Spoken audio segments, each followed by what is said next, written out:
Ridge about this, because, Tom Ridge, you've had a lot of experience of dealing with guns in your career. There does seem to be a national crisis. I mean, you've had 6 of the worst of 12 mass shootings in American history happen since 2007.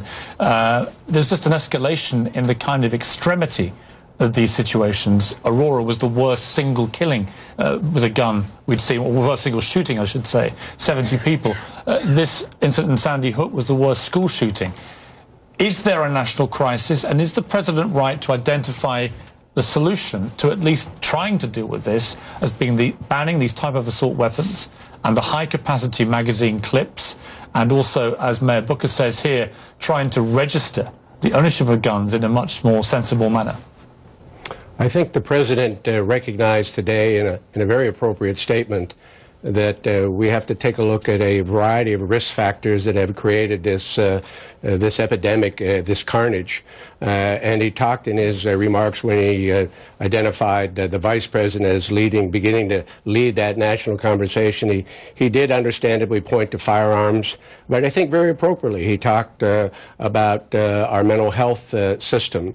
He talked about a cultural violence that dominates in many of our urban areas. And so I think if we're serious about dealing with this and reducing the risk that it will happen again, and I think we have to be very clear to the audience and all of America, it's very unlikely that we'll be able to come up with a solution that eliminates future episodes such as Sandy Hook or the drive-by shooting and the like. But there are clearly multiple things that can and should be addressed that could severely reduce the number of those incidents. I happen to think the mayor's on to something very significant: background checks in the secondary market. That's a very thoughtful and I think it's a needed approach. But let's take a look at our mental health system. Let's take a look at the profiles of individuals who've been responsible for these mass murders, and I think you're going to see many similarities. You're going to see severe mental health problems. The Cho example is one which I'm very familiar because I sat on the Virginia Tech panel.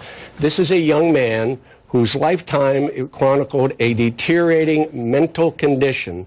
Multiple people knew about it, and yet they never connected, and it's an overused euphemism, they never connect in the dots. This situation, this environment has to be changed, and so I think the president has framed it correctly.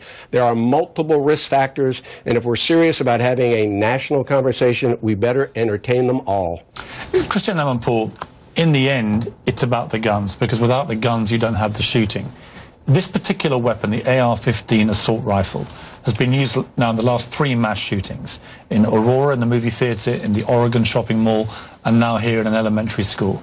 It is a military weapon. You've been in war zones all over the world. It is as near to an M16 machine gun assault rifle as you can get, isn't it?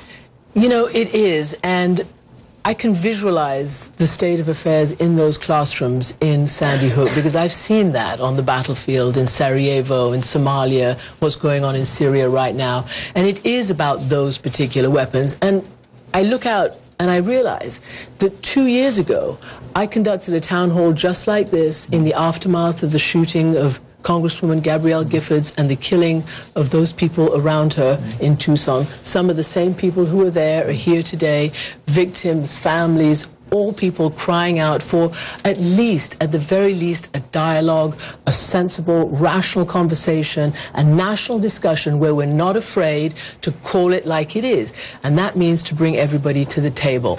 And that also means, Piers, and I think everybody here would probably agree, it means cutting down the straw men that are raised up when people get freaked out about this conversation.